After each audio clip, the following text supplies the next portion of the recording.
I am writing this under an appreciable mental strain, since by tonight I shall be no more.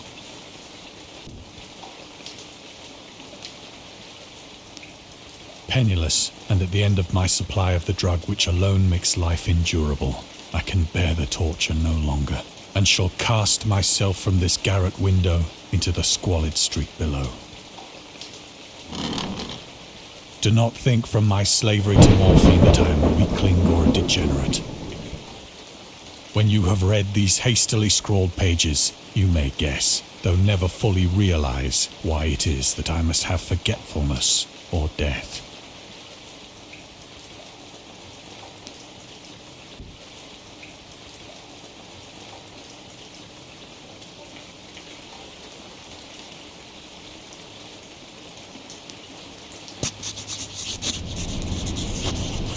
It was in one of the most open and least frequented parts of the broad Pacific that the packet of which I was supercargo fell a victim to the German sea raider.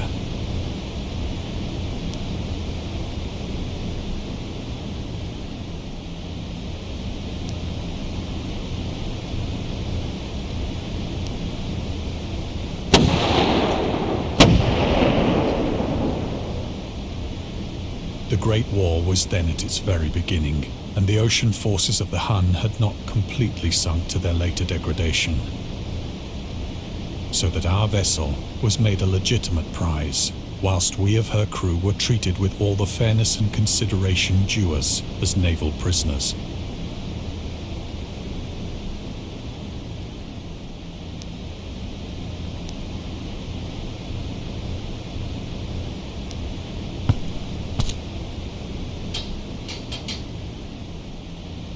So liberal, indeed, was the discipline of our captors, that 5 days after we were taken, I managed to escape alone in a small boat with water and provisions for a good length of time.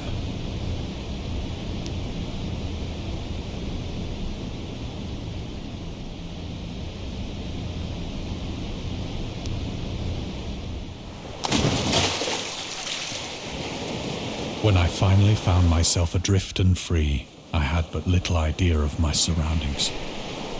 Never a competent navigator, I could only guess vaguely by the sun and stars that I was somewhat south of the equator. Of the longitude, I knew nothing, and no island or coastline was in sight.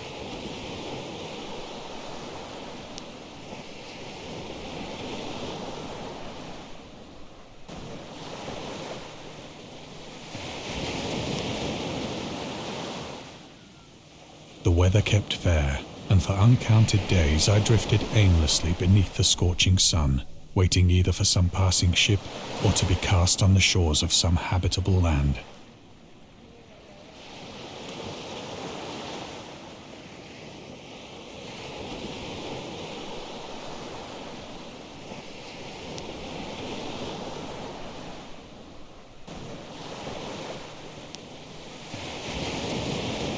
But neither ship nor land appeared, and I began to despair in my solitude upon the heaving vastness of unbroken blue.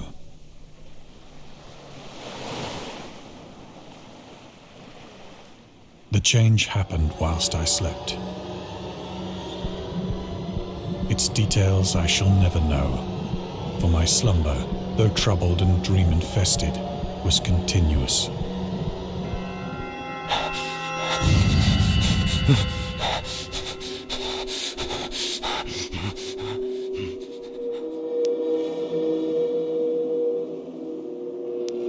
When at last I awoke, it was to discover myself half sucked into a slimy expanse of hellish black mire, which extended about me in monotonous undulations as far as I could see, and in which my boat lay grounded some distance away. Though one might well imagine that my first sensation would be of wonder at so prodigious and unexpected a transformation of scenery, I was in reality more horrified than astonished. For there was in the air, and in the rotting soil, a sinister quality which chilled me to the very core. The region was putrid with the carcasses of decaying fish, and of other less describable things which I saw protruding from the nasty mud of the unending plain. Perhaps I should not hope to convey in mere words the unutterable hideousness that can dwell in absolute silence and barren immensity. There was nothing within hearing and nothing in sight save a vast reach of black slime. Yet the very completeness of the stillness and the homogeneity of the landscape oppressed me with a nauseating fear. The sun was blazing down from a sky which seemed to me almost black in its cloudless cruelty, as though reflecting the inky marsh beneath my feet.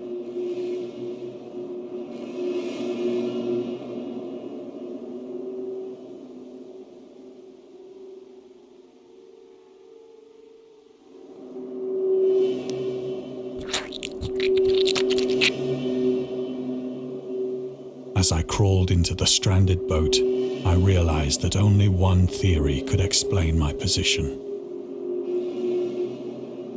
Through some unprecedented volcanic upheaval, a portion of the ocean floor must have been thrown to the surface, exposing regions for which innumerable millions of years had lain hidden under unfathomable watery depths. So great was the extent of the new land which had risen beneath me, that I could not detect the faintest noise of the surging ocean, straining my ears as I might.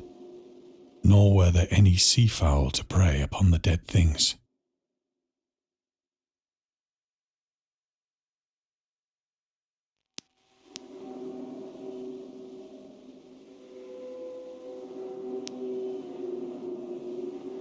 For several hours I sat thinking or brooding in the boat, which lay upon its side and afforded a slight shade as the sun moved across the heavens.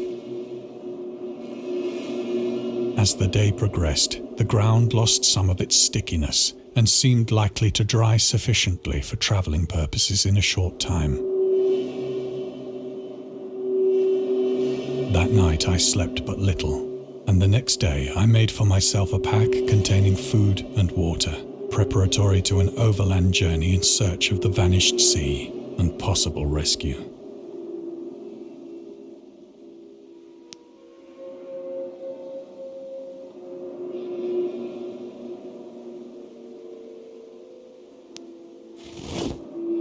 On the third morning, I found the soil dry enough to walk upon with ease. The odor of the fish was maddening, but I was too much concerned with graver things to mind so slight an evil, and set out boldly for an unknown goal.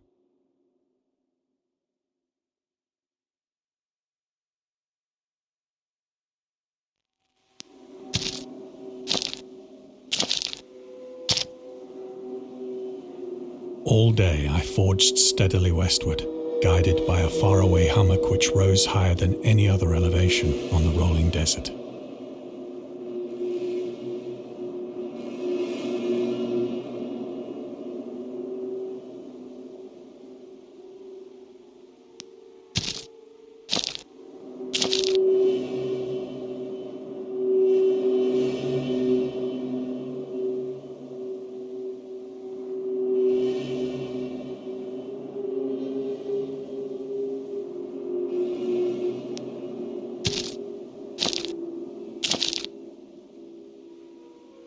That night I encamped, and on the following day still travelled toward the hummock, though that object seemed scarcely nearer than when I had first espied it.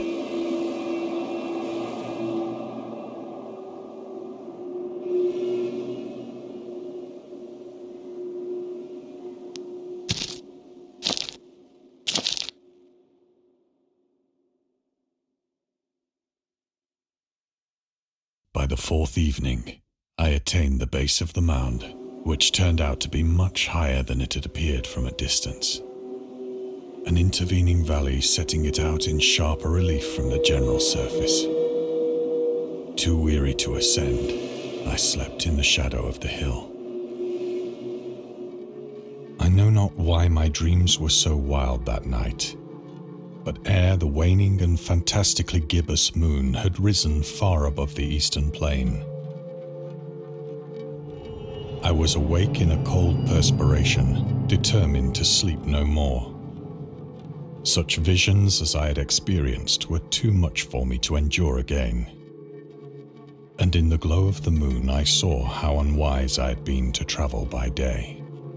Without the glare of the parching sun, my journey would have cost me less energy. Indeed, I now felt quite able to perform the ascent which had deterred me at sunset. Picking up my pack, I started for the crest of the eminence.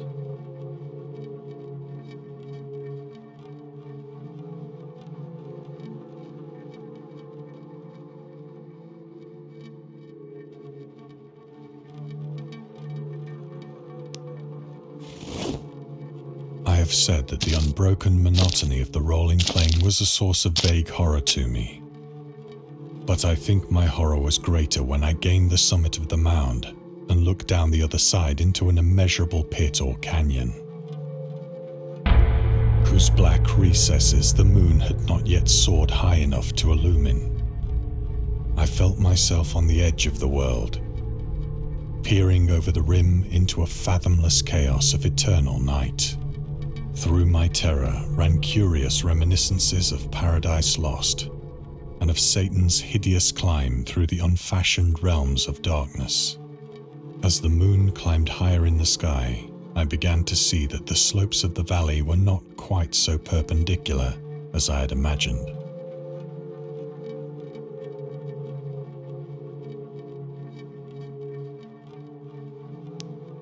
Ledges and outcroppings of rock afforded fairly easy footholds for a descent, whilst after a drop of only a few hundred feet, the declivity became very gradual.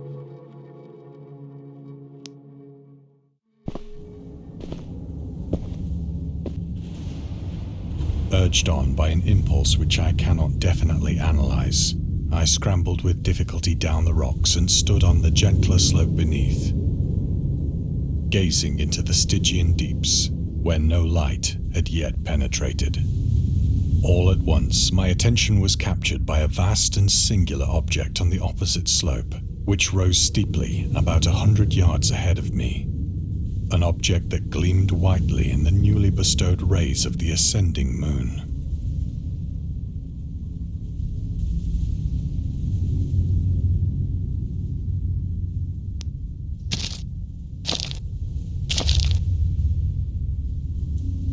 That it was merely a gigantic piece of stone, I soon assured myself.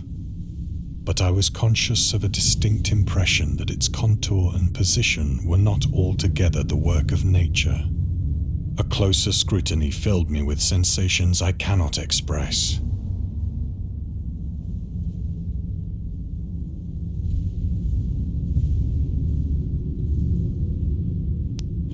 For despite its enormous magnitude and its position in an abyss which had yawned at the bottom of the sea since the world was young, I perceived beyond a doubt that the strange object was a well-shaped monolith, whose massive bulk had known the workmanship and perhaps the worship of living and thinking creatures. Dazed and frightened, yet not without a certain thrill of the scientist's or archaeologist's delight, I examined my surroundings more closely.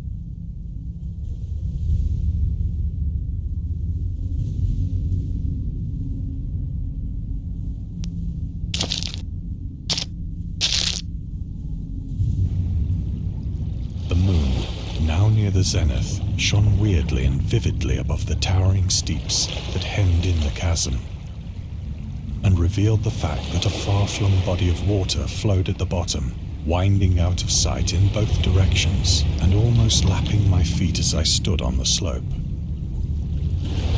Across the chasm, the wavelets washed the base of the Cyclopean monolith, on whose surface I could now trace both inscriptions and crude sculptures.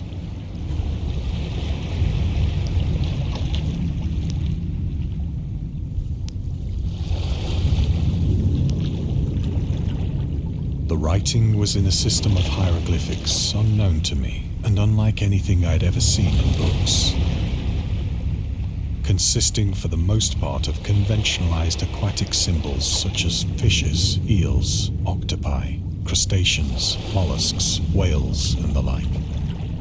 Several characters obviously represented marine things which are unknown to the modern world, but whose decomposing forms I had observed on the ocean-risen plain. It was the pictorial carving, however, that did most to hold me spellbound.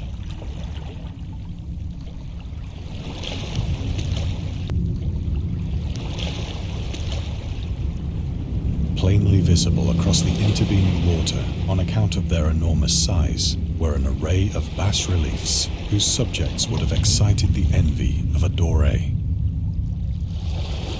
I think that these things were supposed to depict men, at least a certain sort of men, though the creatures were shown disporting like fishes in the waters of some marine grotto, or paying homage at some monolithic shrine which appeared to be under the waves as well.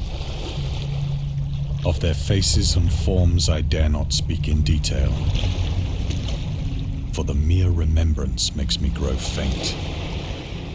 Grotesque beyond the imagination of a Poe or a Bulwer, they were damnably human in general outline, despite webbed hands and feet, shockingly wide and flabby lips, glassy, bulging eyes, and other features less pleasant to recall.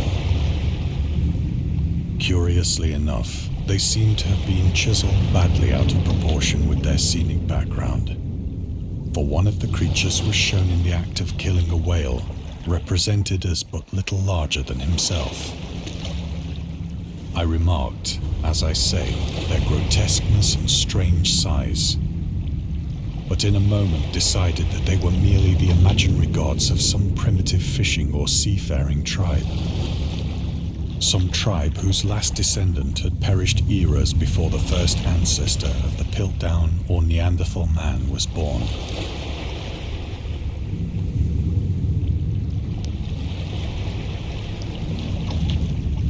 Awestruck at this unexpected glimpse into a past beyond the conception of the most daring anthropologist, I stood musing whilst the moon cast queer reflections on the silent channel before me. Then, suddenly, I saw it. With only a slight churning to mark its rise to the surface, the thing slid into view above the dark waters. Vast, polyphemus and loathsome, it darted like a stupendous monster of nightmares to the monolith, about which it flung its gigantic scaly arms, the while it bowed its hideous head and gave vent to certain measured sounds.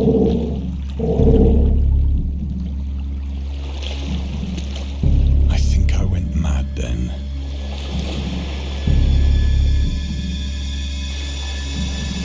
Of my frantic ascent of the slope and cliff, and of my delirious journey back to the stranded boat, I remember little.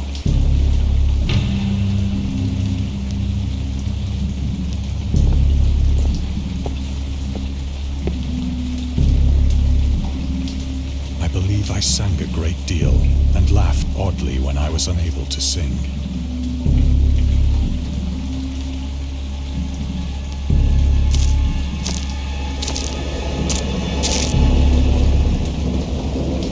I have indistinct recollections of a great storm sometime after I reached the boat.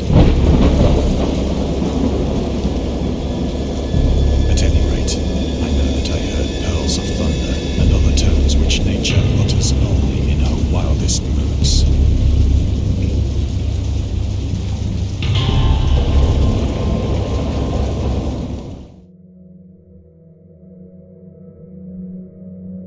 When I came out of the shadows, I was in a San Francisco hospital, brought thither by the captain of the American ship which had picked up my boat in mid-ocean. In my delirium, I had said much, but found that my words had been given scant attention. Of any land upheaval in the Pacific, my rescuers knew nothing. Nor did I deem it necessary to insist upon a thing which I knew they could not believe.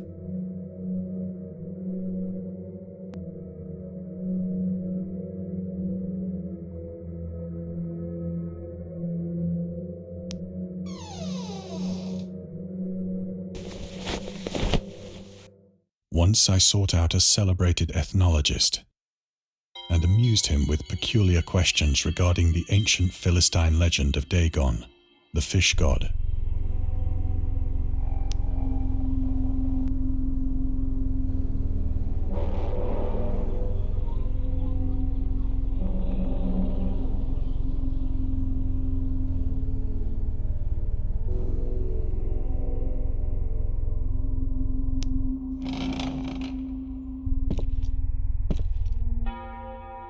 But soon perceiving that he was hopelessly conventional, I did not press my inquiries.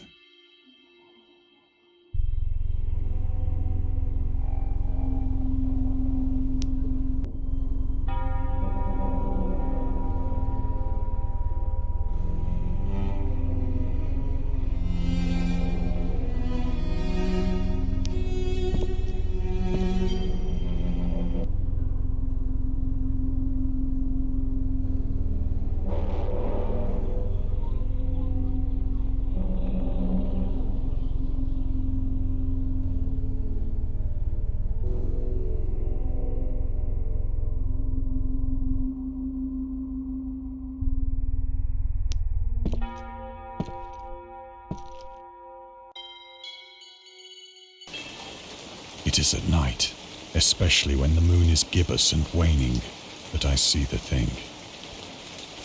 I tried morphine, but the drug has given only transient surcease and has drawn me into its clutches as a hopeless slave. So now I am to end it all, having written a full account for the information or the contemptuous amusement of my fellow men.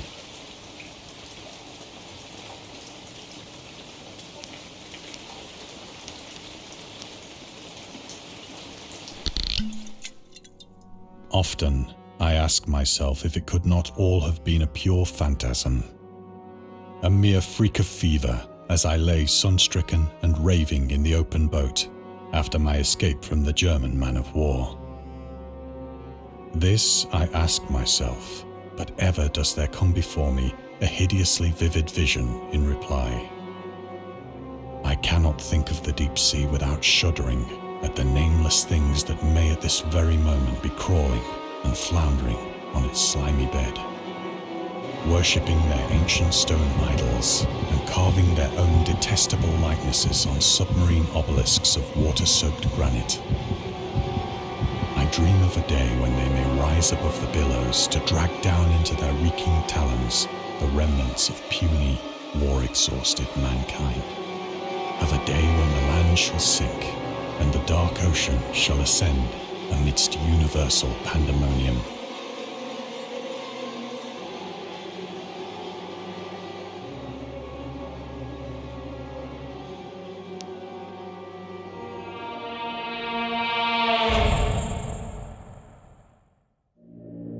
The end is near.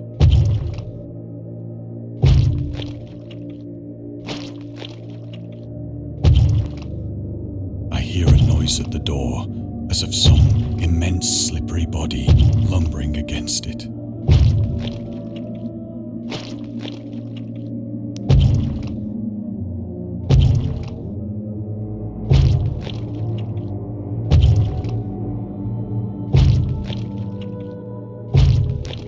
It shall not find me.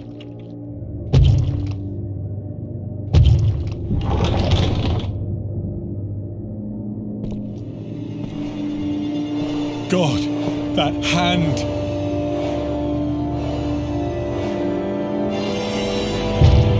The window! The window!